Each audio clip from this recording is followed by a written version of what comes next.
ABCD അങ്ങനെ 4 sensors ആണ് വരുന്നത്. ABCD എങ്ങനെ കണ്ടുപിടിക്കാമെന്ന് ആദ്യം നമുക്ക് നോക്കാം. ഡിസ്പ്ലേയുടെ ലൈനും പിന്നെ ഒരു പോസിറ്റീവ് ലൈൻ, ഞാൻ പറഞ്ഞ പോലെ ഒരു അഡീഷണൽ സ്വിച്ച് നമ്മൾ ഫിറ്റ് ചെയ്യുന്നുണ്ട്. ആ ഇഗ്നിഷൻ ഓൺ ആക്കി, അത് വർക്കായില്ല. സൈഡിൽ ഹോൾ ഇടാൻ വേണ്ടിയിട്ട് ഞാൻ ഈ ബമ്പറിൻ്റെ ബാക്കിലൊരു ഹോളുണ്ട്. ഹായ്, നമസ്കാരം. ഞാൻ രാകേഷ് MG. ഇന്നിപ്പോൾ ഞാൻ പറയാൻ പോകുന്നൊരു കാര്യം, അല്ലെങ്കിൽ ഇന്ന് ഞാൻ ചെയ്യാൻ പോകുന്നൊരു കാര്യം എന്ന് പറഞ്ഞാൽ കുറേ നാളായിട്ട് എല്ലാവരും വെയിറ്റ് ചെയ്തിരുന്നൊരു കാര്യമാണ്. അതായത് നമ്മുടെ വാഹനത്തിന് ഫ്രണ്ടിൽ സെൻസർ പിടിപ്പിക്കാൻ വേണ്ടി പോവാണ്. ഇതാണ് ഐറ്റം.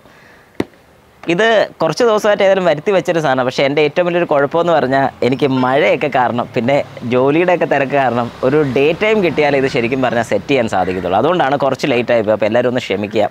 ഇന്നിപ്പോൾ ഞാൻ ഫിറ്റ് ചെയ്യാൻ പോകുന്ന ഈ ഫ്രണ്ടിലത്തെ സെൻസറാണ്. അത് എങ്ങനെ ഫിറ്റ് ചെയ്യണം, പിന്നെ പലരുടെയും ഒരു സംശയമാണ്, ഇങ്ങനെ ഫിറ്റ് ചെയ്ത് കഴിഞ്ഞാൽ നമ്മൾ വാഹനം ഓടിച്ചുകൊണ്ടിരിക്കുന്ന സമയത്ത് ഫ്രണ്ടിലൊരു വാഹനം നമ്മൾ ബ്രേക്ക് ഔട്ട് കഴിഞ്ഞാൽ ഇത് ഏത് നേരം ഒച്ച വെച്ചുകൊണ്ടിരിക്കത്തില്ലേ? ഇല്ല, അതിനൊക്കെയുള്ള സെറ്റിംഗ് ആയിട്ടാണ് ഞാനത് ചെയ്യുന്നത്. കാരണം ഞാൻ ഏതൊരു കാര്യം ചെയ്താലും പെർഫെക്റ്റ് ആയിരിക്കണം. കാരണം നമുക്ക് അതുകൊണ്ടൊരു ബുദ്ധിമുട്ട് നാളെ ഉണ്ടാകരുത്. എനിക്ക് ഇത്രയും നാൾ ഞാൻ എൻ്റെ വാഹനത്തിൽ ഫിറ്റ്മെൻറ്റ് ചെയ്തതിൽ ഒരു കാര്യം മാത്രം എനിക്ക് ചെയ്തതിൽ ഒട്ടും ഇഷ്ടപ്പെട്ടില്ല, അത് ഫ്ലോപ്പായി പോവുകയും ചെയ്തു.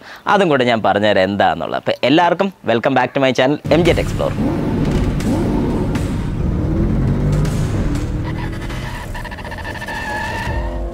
ഓക്കെ, അപ്പോൾ നമുക്ക് സ്റ്റാർട്ട് ചെയ്യാം. നമുക്ക് ഇത് ഏതായാലും ഒന്ന് അൺബോക്സ് ചെയ്യാം. എല്ലാ ദിവസവും ഇരുന്നല്ല അൺബോക്സ് ചെയ്യുന്നത്, നിന്ന് അൺബോക്സ് ചെയ്തേക്കാം. എന്തൊക്കെയാണ് ഇതിനകത്ത് വരുന്ന സംഗതികളും ഒക്കെ ഞാൻ ഇന്നിപ്പം എല്ലാവർക്കും ഒന്ന് കാണിച്ചു തരാം. ഒരു വാറണ്ടി കാർഡ് മാറ്റിയേക്കാം. ഇതിൻ്റെ ഒരു മെയിൻ യൂണിറ്റ്. ഓക്കെ, നമ്മുടെ നെക്സ്റ്റ് വരുന്ന ഇതിൻ്റെ ഡിസ്പ്ലേ യൂണിറ്റ് ആണ്. ഇതിൻ്റെ രണ്ട് സൈഡിലും ലൈറ്റും നടുക്ക് അതിൻ്റെ മീറ്ററും കാണിക്കുന്ന ഒരു ഡിസ്പ്ലേ യൂണിറ്റ്. അതിൻ്റെ വയറിൻ്റെ ഒരു ചെറിയ കപ്ലറും വരുന്നുണ്ട്, അതും മാറ്റിയേക്കാം. ഇനി 4 സെൻസേഴ്സ് വരുന്നുണ്ട്. അതായത് നമുക്കറിയാവുന്ന പോലെ സാധാരണ 4 സെൻസേഴ്സാണ് വരുന്നത്. അതുപോലെ 4 സെൻസേഴ്സ് ബ്ലാക്ക് ആണ് ഞാൻ എടുത്തിരിക്കുന്നത്. ഇത് നോർമലി അവൈലബിൾ ആയിട്ടുള്ള വൈറ്റിലും അവൈലബിൾ ആണ്, ബ്ലാക്കും അവൈലബിൾ ആണ്. പിന്നെ അല്ലെങ്കിൽ നമുക്ക് ഇഷ്ടമുള്ള നമ്മുടെ വാഹനത്തിൻ്റെ കളറാക്കാനും സാധിക്കും. അത് ഇത് മേടിച്ച് കഴിഞ്ഞ് നമുക്ക് പെയിൻറ്റ് ചെയ്താലും മതി. പിന്നെ വരുന്ന 2 ഐറ്റം കൂടെ ഉണ്ട്. അതായത് ഒന്ന് ഇത് ഹോൾ ചെയ്യാൻ വേണ്ടിയിട്ടുള്ള ഡ്രില്ല്, അതിൻ്റെ കട്ടറും കൂടെ വരുന്നുണ്ട്. പിന്നെ ഇതിൻ്റെ മെയിൻ പവർ പോയിൻ്റ് ആണ് വരുന്നത്. അതായത് പവർ കേബിൾ, പോസിറ്റീവ് നെഗറ്റീവ് വരുന്നൊരു പവർ കേബിൾ. ഇത്രയും കാര്യങ്ങളാണ് നമ്മുടെ ഈ ബോക്സിനകത്ത് നമുക്ക് അവൈലബിൾ ആയിട്ടുള്ളത്. പിന്നെ ഒരു ഡബിൾ സൈഡ് സ്റ്റിക്കറുണ്ട് നമുക്കിത് ഒട്ടിച്ച് വയ്ക്കാൻ വേണ്ടിയുള്ളതും. ഈ ഒരു യൂണിറ്റ് ഒട്ടിക്കാൻ വേണ്ടിയുള്ള ഡബിൾ സൈഡ് സ്റ്റിക്കറും ഉണ്ട്. ശരി, അപ്പോൾ നമുക്ക് പരിപാടി തുടങ്ങാം. അപ്പോൾ നമ്മുടെ ആദ്യത്തെ പരിപാടി എന്ന് പറഞ്ഞു കഴിഞ്ഞാൽ നമ്മുടെ വാഹനത്തിൻ്റെ ബമ്പറിൽ ഡ്രില്ല് ചെയ്ത് ഹോളിട്ട് ഈ ഒരു സെൻസർ ഫിറ്റ് ചെയ്യുക എന്നുള്ളതാണ്. അപ്പോൾ ഞാൻ ഉദ്ദേശിക്കുന്നതെന്ന് പറഞ്ഞാൽ ഒന്ന് ഈ സൈഡിലെ ബമ്പറിൻ്റെ ഈ ലെഫ്റ്റ് സൈഡിലെ കോർണറിൽ താഴത്തെ പോർഷൻ. കുറച്ച് പേർക്കെങ്കിലും സംശയം തോന്നും, അതിന് ലെഫ്റ്റ് സൈഡിൽ കോർണറിൽ കൊണ്ടുപോയി നമുക്ക് ഫ്രണ്ടിലുള്ളതല്ല അറിയേണ്ടത്. അല്ല, ശരിക്കും പറഞ്ഞാൽ നമ്മുടെ വാഹനം സൈഡൊക്കെ തിരിച്ചെടുക്കുന്ന സമയത്ത് സൈഡിൽ എന്തേലും ഗ്യാപ്പ് ഉണ്ട്, ഇവിടെ എന്തെങ്കിലും ഒരു ഭിത്തിയോ വല്ലതൊക്കെ ഉണ്ടെങ്കിൽ നമുക്ക് ആ ഒരു പോർഷൻ്റെ സൈസ് അല്ലെങ്കിൽ ഒരു ലെങ്ത് നമുക്ക് അറിയാൻ സാധിക്കണമെന്നുണ്ടെങ്കിൽ ഇവിടെ ഒരു സെൻസർ ഉണ്ടായാലേ പറ്റത്തുള്ളൂ. അപ്പോൾ ഇവിടെ ഒരെണ്ണം കൊടുക്കുന്നുണ്ട്, ഒരെണ്ണം ഞാൻ ഇവിടെ കൊടുക്കുന്നുണ്ട് ഫ്രണ്ട് ഡിറ്റക്ട് ചെയ്യാൻ വേണ്ടി. ഇവിടെയും കൊടുക്കുന്നുണ്ട് ഫ്രണ്ട് റൈറ്റ് സൈഡ് ഡിറ്റക്ട് ചെയ്യാൻ വേണ്ടി. ഇവിടെയും കൊടുക്കുന്നുണ്ട് റൈറ്റ് സൈഡ് ഡിറ്റക്ട് ചെയ്യാൻ വേണ്ടി. അപ്പോൾ ഇത്രയും സെൻസേഴ്സ്, ഈ 4 സെൻസേഴ്സാണ് ഞാൻ കൊടുക്കുന്നത്. പക്ഷേ എനിക്ക് ഇപ്പോഴും, അതായത് കുറച്ച് നാളായിട്ടുണ്ടായിരുന്നൊരു സംശയം എന്ന് പറഞ്ഞാൽ ഈ ഒരു പോർഷൻ മാത്രമേ എനിക്കൊരു ഡൗട്ടുള്ളൂ. കാരണം ഇവിടെ കൊടുക്കുന്ന സമയത്ത് ഈ ഒരു നമ്പർ പ്ലേറ്റിൻ്റെ ബോർഡ് വിഷയമാക്കുമോ എന്നൊരു സംശയമുണ്ട്. ഏതായാലും നമ്മൾ ഡൗട്ട് അടിച്ചിരിക്കുന്നില്ല, രണ്ടും കൽപ്പിച്ച് ചെയ്യാൻ തന്നെ പോവുകയാണ്. അപ്പോൾ ഞാൻ ഏതായാലും ഒന്ന് ഹോൾ ഇടാൻ വേണ്ടി ഞാൻ ഉദ്ദേശിക്കുന്നത് നിങ്ങളുടെ ഏത് വാഹനമാണോ ആ വാഹനത്തിന് യോജിക്കുന്ന പോലെ ഇവിടെ ചെയ്യുന്ന അതേ സെയിം ലെങ്തിൽ തന്നെ ഇവിടെയും ചെയ്യണം. അതായത് കാണാൻ വൃത്തിയേട് വരില്ല. അപ്പം നമ്മൾ ഈ ഒരു വാഹനത്തിൽ നോക്കിക്കഴിഞ്ഞാൽ നമുക്ക് കാണാം ഇതിലെ ഒരു ലൈൻ വരുന്നത്. ഈ ഒരു ലൈനിന് കറക്റ്റ് പാരലായിട്ട് ഇവിടെ ഞാൻ ചെയ്യാൻ പോകും. ഈ സെൻറ്ററിലായിട്ട് ഈ ലൈനിന് പാരലായിട്ട് ഇവിടെ ഞാൻ ചെയ്യാൻ പോകും. അപ്പോൾ നമുക്ക് പെട്ടെന്ന് ഹോൾ ഇടാം. അപ്പോൾ നമുക്ക് ഇവിടെ ഒരു ഹോൾ ഇടാൻ വേണ്ടി, അതായത് ഈ ബമ്പറിൻ്റെ സൈഡിൽ ഹോൾ ഇടാൻ വേണ്ടിയിട്ട് ഞാൻ ഈ ബമ്പറിൻ്റെ ബാക്കിലൊരു ഹോളുണ്ട്. ആ ഹോളൊരു കണക്കാക്കി ജസ്റ്റ് ഈ ലൈൻ ഇങ്ങോട്ടൊന്ന് വലിക്കുകയാണ്. അതായത് ഇങ്ങനെ വെച്ച് ഞാൻ ഏകദേശം ഇതിൻ്റെ ഒരു ഫോഗ്ലാമിൻ്റെ ഒരു പകുതി കണക്കാക്കി ഒരു ലെവൽ കിട്ടാൻ വേണ്ടി മാത്രം ഏകദേശം ഇതിൻ്റെ ഒരു പകുതി കണക്കാക്കി സെറ്റ് ചെയ്തു. എന്നിട്ട് ഏകദേശം ഈ ഒരു കർവ് ഇല്ലാത്ത ഭാഗം നോക്കി ഞാനൊരു പോയിൻ്റ് ഒന്ന് ജസ്റ്റ് വരയ്ക്കുകയാണ്. ചെറുതായിട്ട്, ഒത്തിരി ഇതാകില്ല, കാരണം എനിക്കത് മനസ്സിലാക്കാൻ വേണ്ടി ചെറിയൊരു പ്ലസ് ഇതാണ്. അപ്പോൾ ഈ ഒരു ലെങ്ത് തന്നെ ഞാൻ അപ്പുറത്തും കൂടെ എടുക്കുന്നത്. അതായത് ആ ഹോളിൻ്റെ അവിടെ നിന്ന് തന്നെ ഈ ലൈൻ തൊട്ട് ഈ ലൈൻ വരെ സെയിം ഒരു ലൈൻ അപ്പുറത്തും കൂടെ ഞാൻ എടുക്കാൻ പോവാണ്. എന്നിട്ടേ ഞാനിത് ഹോൾ അടിക്കത്തുള്ളൂ. അപ്പം നമ്മൾ ഇനിയിപ്പം റൈറ്റ് സൈഡിലും ലെഫ്റ്റ് സൈഡിലും 2 സ്ഥലത്തും ഞാൻ ആ പറഞ്ഞ പോലെ തന്നെ ഒരു സ്പോട്ട് മാർക്ക് ചെയ്തിട്ടുണ്ട്. ഇനിയിപ്പം ഈ ഒരു സൈഡിൽ ഞാൻ പറഞ്ഞ പോലെ ഒന്ന് ഇവിടെയാണ് കൊടുക്കുന്നത്, ഒന്ന് ഇതിൻ്റെ നേരെ ഓപ്പോസിറ്റ് അതുപോലെ തന്നെ. അപ്പോൾ ഇതിന് ഞാൻ ശരിക്കും പറഞ്ഞാൽ ഈ ഒരു ലൈൻ, അതായത് നിങ്ങളുടെ വാഹനത്തിൽ ഞാൻ പറഞ്ഞതുപോലെ ഏത് ലൈനാണ് സൂട്ടബിളായിട്ട് അല്ലെങ്കിൽ എവിടെ വരുന്നതാണ് സൂട്ടബിളായിട്ട് കൊടുക്കാൻ പറ്റുന്നത് അവിടെ തന്നെ കൊടുക്കുന്നതാണ് നല്ലത്. ഇതിപ്പോൾ ഞാൻ നോക്കിയെടുത്തോളം ഈ ഒരു ലൈൻ കറക്റ്റായിട്ട് വന്ന് ചേരുന്നത് ഇവിടെ. അപ്പോൾ ഇവിടെ ഏകദേശം ഒരു സെൻറ്റർ നോക്കി ഞാൻ ഒന്ന് മാർക്ക് ചെയ്യുകയാണ്, ചെറിയൊരു പ്രസ് മാർക്ക് ചെയ്യുകയാണ്. ഓക്കെ, ചെറിയൊരു സ്പോട്ട് അത്രയേ ഉള്ളൂ. കാരണം നാളെ ഇത് ചെയ്യുന്നതിന് മുമ്പ് രണ്ട് സൈഡ് ഓക്കെ ആണെന്ന് കൺഫേം ആക്കിയിട്ട് മാത്രമേ ഡ്രില്ല് ചെയ്യാവുള്ളൂ. 4 പോർഷനിൽ മാർക്ക് ചെയ്ത് ഞാനിപ്പോൾ എല്ലാവർക്കും കാണിച്ചു തന്നു. ഇനി ഇത് കഴിഞ്ഞ് നമുക്ക് ഡ്രില്ല് ചെയ്ത് അവിടെ ഹോൾ ചെയ്തിട്ടാണ് സെൻസർ അതിനകത്തൂടെ ഇടുന്നത്. അപ്പം കുറച്ച് പേർക്കെങ്കിലും ഡൗട്ട് വരും, എന്തുകൊണ്ട് ഞാൻ ബമ്പർ അഴിച്ച് ചെയ്തില്ല. ബമ്പർ അഴിക്കുന്നതിന് മുമ്പ് നമ്മൾ ഈ പോയിൻറ്റ്സ് മാർക്ക് ചെയ്ത് ഹോൾ ചെയ്ത് സെൻസർ വെച്ചതിന് ശേഷം മാത്രം നിങ്ങൾ ബമ്പർ അഴിക്കാവുള്ളൂ. വേറൊന്നും കൊണ്ടല്ല. നമുക്ക് കറക്റ്റ് പൊസിഷൻ അല്ലെങ്കിൽ ഡ്രില്ല് ചെയ്യാനും എളുപ്പം, കറക്റ്റ് സ്പോട്ട് ചെയ്യാനും ഒക്കെ എളുപ്പം ബമ്പർ വാഹനത്തിൽ വെച്ചുകൊണ്ട് തന്നെ ചെയ്യുന്നതാണ് ഏറ്റവും നല്ലത്.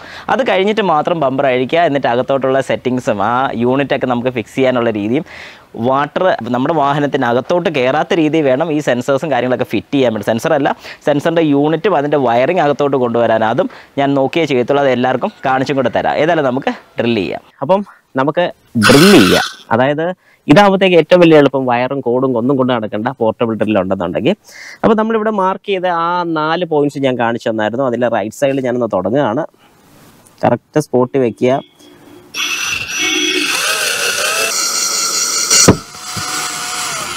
ഓക്കെ, അപ്പം അതിൻ്റെ പരിപാടി കഴിഞ്ഞു. ഇനി നെക്സ്റ്റ് നമുക്ക് വരുന്ന പോയിന്റ്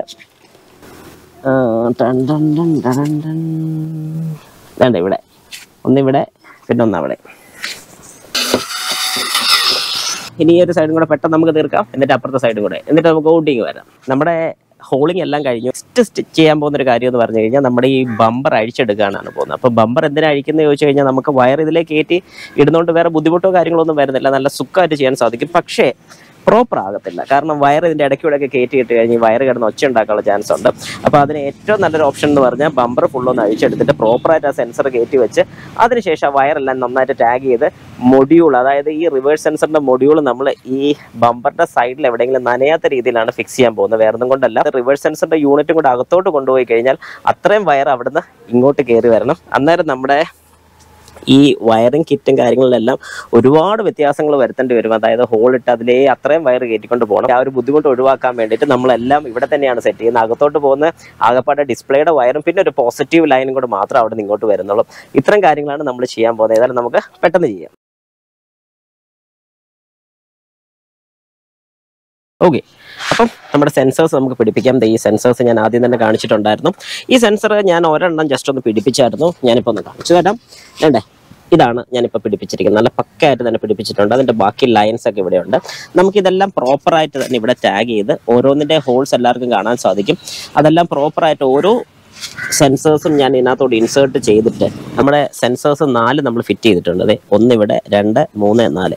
ഇനി നമുക്ക് കണ്ടുപിടിക്കേണ്ട ഒരു കാര്യം, ഇത് സെൻസറിലോട്ട് കണക്ട് ചെയ്യുമ്പോൾ ABCD അങ്ങനെ 4 സെൻസേഴ്സ് ആണ് വരുന്നത്. ABCD എങ്ങനെ കണ്ടുപിടിക്കാമെന്ന് ആദ്യം നമുക്ക് നോക്കാം. കാരണം ഇത് കണക്ട് ചെയ്തതിനനുസരിച്ചാണ് വരുന്നത്. ഏത് സൈഡിൽ നിന്ന് ഏത് സൈഡിലോട്ടെന്നുള്ളത് അറിയാൻ വേണ്ടി ഒന്ന് ചെക്ക് ചെയ്ത് നോക്കണം. അതാണ് ഏറ്റവും ആദ്യം നമ്മൾ ചെയ്യാൻ പോകുന്നത്. ഇതാണ് ഇതിൻ്റെ മോണിറ്റർ വരുന്നത്. ഈ മോണിറ്റർ ജസ്റ്റ് നമ്മുടെ യൂണിറ്റിലോട്ട്, ഇതാണ് ഇതിൻ്റെ യൂണിറ്റ് വരുന്നത്. യൂണിറ്റിലോട്ട് ആദ്യം ഞാനൊന്ന് കണക്ട് ചെയ്തൊന്ന് പവർ പ്ലഗ് ചെയ്ത് നോക്കാൻ പോവാണ്. കണക്ട് ചെയ്തു. പവറും കൂടെ ഇവിടെ കൊടുത്തു കഴിഞ്ഞാൽ ABC നമുക്ക് അറിയാൻ സാധിക്കും. അതിനകത്ത് ABC ഒന്ന് കിട്ടിക്കഴിഞ്ഞാൽ പിന്നെ ബാക്കിയുള്ള കിട്ടാൻ ബുദ്ധിമുട്ടില്ല. കാരണം അടുത്തടുത്തടുത്ത് തന്നെ, അതായത് നെക്സ്റ്റ് അങ്ങനെയാണ് പോകുന്നത്. അപ്പോൾ ഫസ്റ്റ് ഇപ്പം നമുക്ക് തിരിഞ്ഞു പോകാതിരിക്കാൻ വേണ്ടി, കാരണം ലെഫ്റ്റ് തന്നെ നമുക്ക് അവിടെ കറക്റ്റ് ലെഫ്റ്റ് സൈഡിൽ കറക്റ്റ് ലെഫ്റ്റ് വരാൻ വേണ്ടിയിട്ടാണ് ഞാൻ ആ ABC കറക്റ്റ് എങ്ങനെയാണെന്നുള്ളത് ജസ്റ്റ് നമുക്കൊന്ന് ചെക്ക് ചെയ്ത് നോക്കാമെന്ന് പറഞ്ഞത്. അപ്പം ഞാൻ ജസ്റ്റ് ഒന്ന് ചെക്ക് ചെയ്ത് നോക്കിയായിരുന്നു. നമ്മുടെ ബാറ്ററി കണക്ഷൻ വെച്ചിട്ട് ഓരോ സെൻസറിൻ്റെ ഇതൊന്ന് ചെക്ക് ചെയ്ത് നോക്കി. ഇതൊക്കെ വേറെ ഒന്നും കൊണ്ടല്ല, ഇതിപ്പോൾ നമ്മൾ ലാസ്റ്റ് അങ്ങോട്ട് എല്ലാം ടാഗ് ചെയ്ത് കൊണ്ടുപോയി കഴിയുമ്പോഴത്തേക്കും മറ്റേ ബാക്കിലത്തെ ബമ്പർ ഫിറ്റ് ചെയ്യുന്നതിന് അത്ര എളുപ്പമല്ല. കാരണം വയറിങ്ങും കാര്യങ്ങളൊക്കെ കുറച്ച് സൈഡിലോട്ട് എടുക്കാനൊക്കെ ഒരു ബുദ്ധിമുട്ട് വരും. അപ്പോൾ ലാസ്റ്റ് നമുക്കൊരു കൺഫ്യൂഷൻ വരാതിരിക്കാനാണ് ABC ഏതൊക്കെയാണെന്നുള്ള കണ്ടുപിടിച്ചത്. അപ്പോൾ അങ്ങറ്റത്ത് ലെഫ്റ്റ് സൈഡിൽ അങ്ങറ്റത്തുള്ളതാണ് A വരുന്നത്. സോറി, ഇതിങ്ങനെ തിരിഞ്ഞ് വരുമ്പോൾ റൈറ്റ് സൈഡ്, അത് തന്നെ റൈറ്റ് സൈഡ് ഇങ്ങറ്റത്തുള്ളതാണ് ABC. അപ്പം അങ്ങനെയാണ് പോകുന്നത്. അപ്പോൾ ആ രീതിക്കാണ് ഇത് സെറ്റ് ചെയ്തിട്ടിരിക്കുന്നത്. ഇനിയിപ്പോൾ പതുക്കെ നമുക്ക് ഇതിൻ്റെ വയറിംഗ് എല്ലാം ഒന്ന് സെറ്റ് ചെയ്ത് വാഹനത്തിൽ എങ്ങനെയാണ് അതൊക്കെ കയറ്റി പിടിപ്പിക്കേണ്ടതെന്നും കൂടെ നോക്കാം. ഫ്രണ്ടിലോട്ട് 2 ലൈൻസ് ആണ് പോകുന്നത്. ഒന്ന് നമ്മുടെ ഡിസ്പ്ലേയുടെ ലൈനും പിന്നെ ഒരു പോസിറ്റീവ് ലൈൻ. ഞാൻ പറഞ്ഞ പോലെ ഒരു അഡീഷണൽ സ്വിച്ച് നമ്മൾ ഫിറ്റ് ചെയ്യുന്നുണ്ട്. ആ സ്വിച്ചാണ് നമ്മൾ കണക്ട് ചെയ്ത് ഓൺ ഓഫ് സ്വിച്ചായിട്ട് യൂസ് ചെയ്യാൻ വേണ്ടി പോകുന്നത്. ഇനി ഈ ഡിസ്പ്ലേ യൂണിറ്റ് നമുക്ക് ഇങ്ങേ അറ്റത്ത്, അതായത് നമ്മുടെ ഈ കോർണർ പോർഷനിൽ, മിക്കവാറും നമ്മൾ കാണുന്ന ഈ ഒരു കോർണർ പോർഷനിലാണ് ഞാൻ പിടിപ്പിക്കാൻ ഉദ്ദേശിക്കുന്നത്. അപ്പോൾ ഈ ഒരു സൈഡിലത്തെ ഒന്ന് ജസ്റ്റ് അഴിച്ച് ഇവിടെ വെച്ചോണ്ട് നേരെ താഴോട്ട് ഞാനിപ്പോൾ വയർ എടുക്കുകയാണ്. അതായത് നേരെ താഴെ നിന്ന് അങ്ങ് പുറത്തോട്ടാണ് ഞാൻ ഈ ഒരു യൂണിറ്റ് കൊടുക്കാൻ ഉദ്ദേശിക്കുന്നത്. അപ്പോൾ ഇത്രയും ഭാഗം എന്ത് ചെയ്യുമെന്നാണ് ഞാനിപ്പോൾ ഇങ്ങനെ ആലോചിക്കുന്നത്. കാരണം ഈ ഒരു ഇത്രയും പോർഷൻ എനിക്ക് അതിനകത്തോട്ട് കയറ്റി വിട്ടേ പറ്റത്തുള്ളൂ. അപ്പോൾ ആ ഒരു രീതിക്കുള്ള ചെറിയൊരു ഹോൾ എടുത്ത് പുഷ് ചെയ്ത് പുറത്തോട്ട് കയറ്റി വിട്ട് ഒന്നെങ്കിൽ ഒരു ടേപ്പോ വല്ലതും ചെയ്യേണ്ടി വരും. കാരണം പുറത്തുനിന്നുള്ള എയർ അകത്തോട്ട് കയറാതിരിക്കാൻ വേണ്ടി അങ്ങനെ ഒരു പോർഷൻ ചെയ്യാൻ തുടങ്ങാം. അപ്പോൾ അതിന് ആദ്യം നമുക്ക് ഈ സൈഡൊന്ന് ഊരി ഈ ഒരു കവർ നമുക്ക് ഇങ്ങനെ എടുക്കുകയാണ് ചെയ്യേണ്ടത്.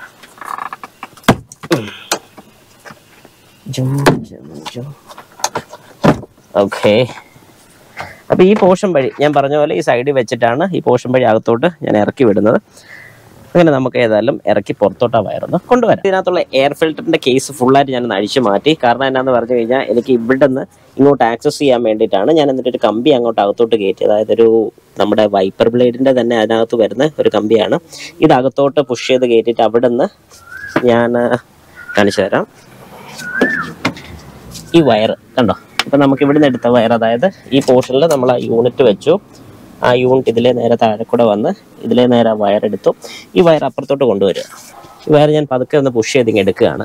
കണ്ടോ, ഞാനിപ്പോൾ ഇതിലെ വലിച്ചെടുക്കുക. എനിക്ക് ആ യൂണിറ്റിൻ്റെ ആ ഒരു നമ്മൾ പറഞ്ഞ ലാസ്റ്റ് ലൈൻ, അതായത് ആ ഒരു ലൈൻ കയറി വരുന്ന കാര്യത്തിലെ സംശയമുള്ളൂ. ഞാനത് ഇൻസുലേറ്റ് ചെയ്തിട്ടാണ് ഇങ്ങോട്ട് വിട്ടിരിക്കുന്നത്. അപ്പോൾ അങ്ങനെ വരുമ്പോഴത്തേക്കും കയറാൻ വലിയ ബുദ്ധിമുട്ട് വരത്തില്ല. നിങ്ങൾക്ക് സ്വന്തമായിട്ട് അത്യാവശ്യം ചെയ്യാൻ അറിയാവുന്ന ആൾക്കാർ മാത്രം ഇത് ചെയ്യുക. അല്ലാത്ത ആൾക്കാർ പുറത്ത് കൊടുത്ത് ചെയ്യുന്നതാണ് ഏറ്റവും നല്ലത്. കമ്പനീസിൽ ഏതായാലും ഇത് ചെയ്യത്തില്ല. ഓക്കെ, യെസ്, അപ്പോൾ ആ ലൈൻ ഞാൻ ഇങ്ങോട്ട്. ഓക്കെ, ഇവിടെയാണ് ആ യൂണിറ്റ് വന്ന് നിൽക്കുന്നത്. യെസ്, ഇനി ഇവിടെയുള്ള ഈ ഒരു കീറിലൊന്ന് മാറ്റണം ചെറിയ രീതിക്ക്. അത് എന്തെങ്കിലും രീതിക്ക് ഒരു സൂപ്പർ ഗ്ലൂവോ അല്ലെങ്കിൽ അങ്ങനെ എന്തെങ്കിലും വെച്ചൊന്ന് ഒട്ടിക്കണം. കാരണം ഇതിനകത്ത് എയർ അപ്പുറത്തോട്ട് പോകാനുള്ള ചാൻസസ് കൂടുതലാണ്. അല്ലെങ്കിൽ ഇതിൻ്റെ അറ്റ പോർഷനിൽ എടുത്തിട്ട് അവിടെ ഒരു 3-4 പ്രാവശ്യമായിട്ട് ടേപ്പ് നല്ല കനത്തി ചുറ്റി പ്രസ് ചെയ്ത് കയറ്റി വെച്ച് കഴിഞ്ഞാൽ ഈ ഒരു ഭാഗത്ത് ആ കീറിൽ മാറിക്കോളും. അപ്പോൾ നമുക്കിതിങ്ങനെ എടുത്ത് മിച്ചമുള്ളത് നമുക്ക് ഇവിടെ മാക്സിമം എടുത്തിട്ട് ഇവിടെ തന്നെ ബാക്കി നമുക്ക് കെട്ടിവെക്കുന്ന രീതിക്കാണ് ഞാൻ അറേഞ്ച് ചെയ്യുന്നത്, അകത്ത് നമ്മുടെ ക്യാബിനിൽ തന്നെ. അപ്പം നമുക്ക് നെക്സ്റ്റ് ഇതിനകത്ത് വരുന്ന സ്വിച്ച്, ഞാൻ പറഞ്ഞ പോലെ സ്വിച്ച് കൺട്രോൾഡ് ആണ്. 2 ടൈപ്പ് സ്വിച്ചസ് അവൈലബിൾ ആണ്. ഇതിൻ്റെ ഒറിജിനൽ അല്ല, ഇത് ആഫ്റ്റർ മാർക്കറ്റ് ടൈപ്പ് സ്വിച്ചാണ് വരുന്നത്. ഒന്നെങ്കിൽ ഇത്, അല്ലെങ്കിൽ അതിൻ്റെ ഒറിജിനൽ ടൈപ്പ് സ്വിച്ച് കിട്ടുകയാണെങ്കിൽ അതും ഓക്കെയാണ്. അപ്പം ഞാൻ ഈ ഒരു ടൈപ്പ് സ്വിച്ചും, എൻ്റെ 2 ടൈപ്പ് സ്വിച്ച് ഉണ്ട്, ഞാനൊന്ന് കാണിച്ചു തരാം. ഇത് 2 ഓപ്ഷൻസ് എൻ്റെ ഉണ്ട്. ഒന്ന് ഈ ടൈപ്പും ഒന്ന് ഈ ടൈപ്പും. അകത്തെ സൈഡിൽ നിന്ന് ഞാൻ പറഞ്ഞതുപോലെ 2 ലൈൻസ് എടുത്തിട്ടുണ്ട്. ഒന്ന് നമ്മുടെ ഈ യൂണിറ്റിൻ്റെ ഡിസ്പ്ലേയിലോട്ട് പോകുന്ന ലൈൻ, അത് ഈ കാണുന്ന ലൈനാണ് ഡിസ്പ്ലേ ലൈൻ. പിന്നെ വരുന്ന ഒരു പോസിറ്റീവ് ലൈനാണ്. ഈ പോസിറ്റീവ് ലൈൻ എന്തിനാണെന്ന് ഞാൻ പറഞ്ഞു തന്നിട്ടുണ്ടായിരുന്നു. അതായത് നമുക്ക് ആവശ്യമുള്ള സമയത്ത് മാത്രം ഇത് യൂസ് ചെയ്യാൻ വേണ്ടിയിട്ടാണ് ഇങ്ങനെ ഒരു പോസിറ്റീവ് ലൈനും കൂടി ഞാൻ എടുക്കുന്നത്. ആ പോസിറ്റീവ് ലൈൻ ഈ കൊടുത്തിരിക്കുന്ന റെഡ് വയർ, അതായത് ഈ യൂണിറ്റിലോട്ട് പോകുന്ന കപ്ലറിൻ്റെ പോസിറ്റീവിലോട്ടാണ് കൊടുക്കേണ്ടത്. ഞാൻ ജസ്റ്റ് കണക്ട് ചെയ്യുകയാണ്, ഒന്ന് ഇൻസുലേറ്റ് ചെയ്യുന്നു. ഒന്നെങ്കിൽ ഇൻസുലേറ്റ് അല്ലെങ്കിൽ സ്ലീവ് ചെയ്യാൻ പറ്റും. നല്ല പ്രോപ്പറായിട്ട് തന്നെ ചെയ്തേക്കുക, കാരണം നമ്മുടെ പോസിറ്റീവ് ലൈൻ വരുന്നതാണ്. ഇനിയിപ്പോൾ നമ്മുടെ ബമ്പറും കാര്യങ്ങളൊക്കെ ഞാനൊന്ന് കാണിച്ചു തരാം. വേണ്ടേ, ഇതിൻ്റെ വയറിംഗ് എല്ലാം നല്ല പ്രോപ്പറായിട്ട് ഇവിടെ എല്ലാം ടാഗ് ചെയ്ത് എല്ലാം കൂടെ മെയിനായിട്ട് ഇവിടെ ടാഗ് ചെയ്ത് വെച്ചിട്ടുണ്ട്. ഇതാണ് അതിൻ്റെ യൂണിറ്റ്. ഇനിയിപ്പോൾ ഈ യൂണിറ്റ് നമുക്ക് മേളിൽ, അതായത് ഞാൻ ഉദ്ദേശിക്കുന്ന ബാറ്ററിയുടെ സൈഡിൽ എവിടെയെങ്കിലും വെള്ളം നനയാത്ത രീതിയിലാണ് വെക്കാൻ ഉദ്ദേശിക്കുന്നത്. അപ്പോൾ അങ്ങോട്ട് ഇപ്പോൾ കൊണ്ടുവയ്ക്കണം. എന്നിട്ട് ബമ്പർ സെറ്റ് ചെയ്യുന്ന, ഇപ്പം ഞാൻ ബമ്പർ സെറ്റ് ചെയ്യുകയാണ്. സെറ്റ് ചെയ്ത് കഴിഞ്ഞാൽ അതിൻ്റെ ക്ലിപ്പും എല്ലാം കണക്ട് ചെയ്ത് ജസ്റ്റ് ഒരു ടെസ്റ്റ് നമുക്കൊന്ന് നോക്കാം, വർക്കിംഗ് ആണോ, എന്തെങ്കിലും പ്രോബ്ലംസ് ഉണ്ടോ എന്നുള്ളത് ജസ്റ്റ് ഒന്ന് ചെക്ക് ചെയ്ത് നോക്കാം. ഞാൻ ഈ ബമ്പർ എടുത്തൊന്ന് ഫ്രണ്ടിൽ വെച്ചു. എന്നിട്ട് ജസ്റ്റ് ഈ യൂണിറ്റ് ഞാൻ തൽക്കാലം ഇങ്ങോട്ട് വെച്ചിരിക്കുകയാണ്, ഈ ബമ്പർ ഒന്ന് കയറ്റി വെക്കാൻ വേണ്ടിയിട്ട്. അപ്പം ബമ്പർ കയറ്റി വെച്ചതിന് ശേഷം ബാക്കി യൂണിറ്റ് നമുക്ക് സെറ്റ് ചെയ്യാം. അതായത് ഞാൻ പറഞ്ഞ പോലെ ആ സൈഡിലോട്ട് നമുക്കത് സെറ്റ് ചെയ്ത് വെക്കാം. ഏതായാലും ഞാൻ പതുക്കെ ഒന്ന് കയറ്റട്ടെ. ഞാൻ നേരത്തെ പറഞ്ഞ പോലെ നമ്മുടെ ഈ സ്വിച്ച് തന്നെയാണ് ഞാൻ ഫിറ്റ് ചെയ്യുന്നത്. ഈ സ്വിച്ച് എല്ലാം റെഡിയാണ്. അതിൻ്റെ 4 വയേഴ്സ് വരുന്നുണ്ട്. അതിൽ 2 വയേഴ്സാണ് ഒരു സ്വിച്ചിങ്ങിലോട്ട് പോകുന്നത്. 2 വയേഴ്സ് എടുത്തിട്ടുണ്ട്. ഇതൊരു പോസിറ്റീവ് ലൈനാണ്. പോസിറ്റീവ് ലൈൻ ഞാൻ ഇഗ്നീഷൻ ഓൺ ആവുന്ന സമയത്ത് മാത്രം കിട്ടാൻ വേണ്ടി ഇഗ്നീഷൻ്റെ ലൈൻ ഇതാണ് എടുത്തിരിക്കുന്നത്, ക്രിമ്പ് ചെയ്താണ് എടുത്തിരിക്കുന്നത്. പല വീഡിയോസിനും ഞാൻ സിമിലറായിട്ട് കാണിക്കുന്നുണ്ട്, അതുകൊണ്ടാണ് എടുത്ത് പിന്നെയും കാണിക്കാത്തത്. നമ്മുടെ സ്വിച്ചിങ് ലൈൻ, അതായത് നമ്മുടെ മൊഡ്യൂളിലോട്ട് പോസിറ്റീവ് ലൈൻ പോകുന്ന ലൈനാണിത്. ഈ 2 ലൈൻ നമ്മുടെ ഈ സ്വിച്ചിലോട്ട്, അതായത് നമ്മുടെ ഈ ഒരു സ്വിച്ച് ഞാൻ ഇതിൽ ഫിറ്റ് ചെയ്യും. ഈ സ്വിച്ച് വെച്ചാണ് നമ്മൾ അതിൻ്റെ ഓൺ ഓഫ് ചെയ്യുന്നത്. ഓക്കെ, അപ്പോൾ ഈ സ്വിച്ച് ഞാൻ ജസ്റ്റ് ഇവിടെ വെച്ച് എല്ലാവർക്കും കാണിച്ചു തരികയാണ്. അപ്പോൾ ഇതാണ് നമ്മുടെ ഫ്രണ്ടിലത്തെ പാർക്കിംഗ് അസിസ്റ്റൻസിൻ്റെ സ്വിച്ച്. നമുക്ക് ആവശ്യമുള്ള സമയത്ത് മാത്രം, എപ്പോൾ ഓൺ ചെയ്യുന്നു എപ്പോഴും നമ്മൾ ഓൺ ചെയ്യണം. ഇതിനകത്ത് റിവേഴ്സ് ഗിയറിൻ്റെ എൻഗേജ്മെൻറ്റ് ഇല്ല. ഈ സ്വിച്ച് നമ്മൾ എപ്പോഴും ഓൺ ചെയ്യുന്നു, അന്നേരം അത് ഓൺ ആയിരിക്കും. ഇഗ്നീഷൻ കീ ഓഫ് ചെയ്ത് കീ എടുത്തു കഴിഞ്ഞാൽ ആ യൂണിറ്റ് ഫുള്ള് സ്റ്റോപ്പ് ആയിരിക്കും, കാരണം അതിലോട്ട് കറണ്ട് പോകത്തില്ല. അതുകൊണ്ട് ആ കാര്യത്തിൽ ആർക്കും പേടിക്കേണ്ട. ഇനിയിപ്പോൾ നമ്മൾ ചെയ്യാൻ പോകുന്നൊരു കാര്യം എന്ന് പറഞ്ഞാൽ, ഈ 2 ലൈൻ ഇത് തിരിഞ്ഞു പോയാലും കുഴപ്പമില്ല. ഒന്ന് യെല്ലോയിലും ഒന്ന് ബ്ലൂവിലും ഞാൻ കൊടുത്ത് കഴിഞ്ഞിട്ട് ഇവിടുത്തെ ബാക്കിയുള്ള ഭാഗങ്ങളെല്ലാം തീർന്നു. പിന്നെ നമ്മുടെ ഫ്രണ്ടിലത്തെ കാര്യം കൂടെ നമുക്ക് സെറ്റ് ചെയ്യാം. എന്നിട്ട് ഈ സൈഡിലത്തെ പില്ലേഴ്സും എല്ലാം വെക്കാണ്ട് അതെല്ലാം ഞാൻ പെട്ടെന്ന് വെച്ച് കഴിഞ്ഞിട്ട് ബാക്കിയും കൂടെ കാണിച്ചു തരാം. അപ്പം നമ്മുടെ പരിപാടി ഏകദേശം കഴിഞ്ഞു. ടെസ്റ്റ് ഒന്ന് ചെയ്ത് നോക്കാൻ വേണ്ടി പോവാണ്. ഞാനിവിടെ മേളിൽ ജസ്റ്റ് ആ യൂണിറ്റ് വെച്ചിരിക്കുകയാണ്, കാണാൻ സാധിക്കും. ഇനി ഞാൻ കീ ഒന്ന് ഓൺ ചെയ്ത് ഇഗ്നിഷൻ ഓണാക്കി. അത് വർക്കായില്ല. ഞാൻ ഈ പറഞ്ഞ പോലെ സ്വിച്ച് ഒന്ന് പ്രസ് ചെയ്യാണ്. യെസ്, അത് ഓണായി. കണ്ടോ, ഇപ്പം നമുക്ക് കാണാൻ സാധിക്കും റൈറ്റ് സൈഡിൽ എന്തോ ഒബ്സ്ട്രക്ഷൻ ഉണ്ട്, ലെഫ്റ്റ് സൈഡ് ഫുള്ള് ഫ്രീ ആണ്.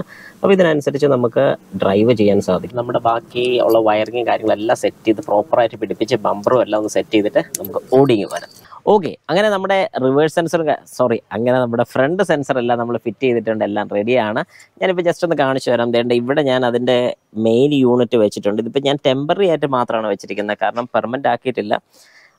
കുറച്ചേറെ വേറെ കുറച്ച് പരിപാടി ഞാൻ ഉദ്ദേശിക്കുന്നുണ്ട്. അതുകൊണ്ട് ജസ്റ്റ് ടെമ്പററി എന്ന് പറഞ്ഞാൽ ഒരു പോലും നല്ല ടൈറ്റായിട്ട് തന്നെ ഇരിക്കുന്ന അതിൻ്റെ വയറിങ്ങും കാര്യങ്ങളൊക്കെ ഞാൻ ഇതിൽ കൊണ്ടുവന്നിരിക്കുന്ന ഭാഗങ്ങളെല്ലാം ടാഗ് ചെയ്തിട്ടുണ്ട്. ആ പോർഷനിൽ ഞാൻ എടുത്ത ആ പോർഷനിൽ ഒരു സ്റ്റിക്കറും കൂടെ വെച്ചിട്ടുണ്ട്, കാരണം ഹോൾ ചെറുതായിട്ട് വലുതായിട്ടുണ്ട്. അതിനകത്തോട്ട് എയറോ കാര്യങ്ങളൊന്നും കയറാതിരിക്കാൻ വേണ്ടി അവിടെ ഒരു സ്റ്റിക്കർ ഒട്ടിച്ചിട്ടുണ്ട്. അപ്പോൾ അകത്തെ പോർഷനിലോട്ട് എയറോ പൊടിയോ കാര്യങ്ങളൊന്നും കയറാതെ ഇരുന്നുള്ളൂ.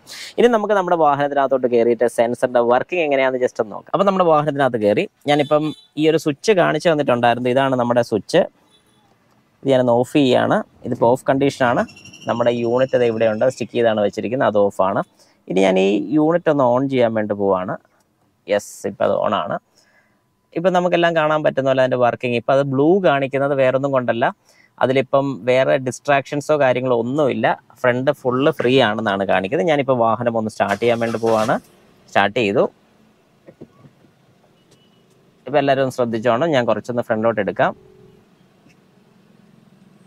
കണ്ടോ, ഇപ്പം നമ്മുടെ ഫ്രണ്ട് റൈറ്റ് സൈഡിൽ ചെറിയ എന്തോ ഡിസ്ട്രാക്ഷൻ വരുന്നുണ്ട്. അതുകൊണ്ടാണ് ആ ഭാഗം കണ്ടോ റെഡായി ഒരു സൈഡ് ഫുള്ള്. കാരണം റൈറ്റ് സൈഡിൽ ചെടിയുണ്ട്, ലെഫ്റ്റ് സൈഡ് ഫ്രീ ആണ്, വലിയ കുഴപ്പമില്ല. നമുക്ക് റൈറ്റിലോട്ട് നിന്ന് ഇറങ്ങി നോക്കിയേക്കാം.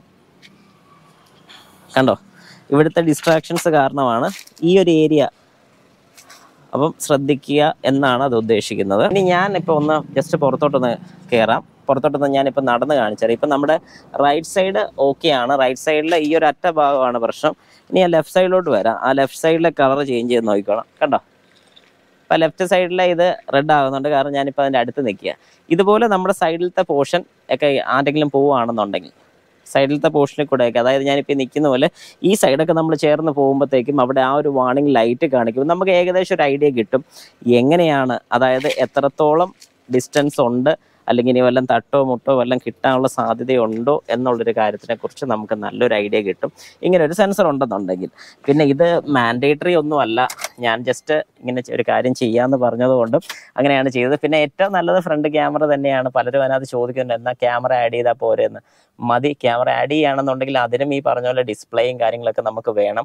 അങ്ങനെ ഒരു ഡിസ്പ്ലേയും കാര്യങ്ങളെല്ലാം കൂടെ വരുമ്പോൾ കുറച്ച് റേറ്റ് വരും. അത് വെച്ച് നോക്കുകയാണെങ്കിൽ സെൻസറാണ് ചീപ്പായിട്ട് കിട്ടുന്നത്. ഇനി ഒരു ഫ്രണ്ട് ക്യാമും കൂടെ വെക്കുന്നൊരു വീഡിയോ ഞാൻ ഷുവറായിട്ടും ചെയ്യുന്നതായിരിക്കും. അപ്പം അന്നേരം ആ ഒരു ക്യാമറയുടെ ഇതും കൂടെ ഞാൻ ആഡ് ഓൺ ചെയ്തിട്ട്, നമ്മുടെ ഈ സ്റ്റീരിയോയിൽ സപ്പോർട്ട് ചെയ്തില്ല, ഇത് റിയർ മാത്രം നമുക്ക് സപ്പോർട്ട് ചെയ്തോളും. ഫ്രണ്ടും കൂടെ സപ്പോർട്ട് ചെയ്യുന്ന രീതിയിൽ, അല്ലെങ്കിൽ വേണമെങ്കിൽ ചെയ്യാൻ പറ്റുന്ന ഒരു കാര്യം എന്ന് പറഞ്ഞാൽ 2 ക്യാമറയും സ്വിച്ചിങ് ചെയ്യാൻ പറ്റും. അതായത് ഒരു ക്യാമറ മാത്രം സപ്പോർട്ട് ചെയ്യുന്ന ഒരു ഡിവൈസിൽ നമുക്കൊരു സ്വിച്ചും കൂടെ വെച്ച് വേണമെങ്കിൽ ഫ്രണ്ടും ബാക്കും ആയിട്ട് മാറ്റാൻ സാധിക്കും. അതിൻ്റെ ഒരു വീഡിയോയും കൂടെ ഞാൻ ഉറപ്പായിട്ടും കൊണ്ടുവരുന്നതായിരിക്കും.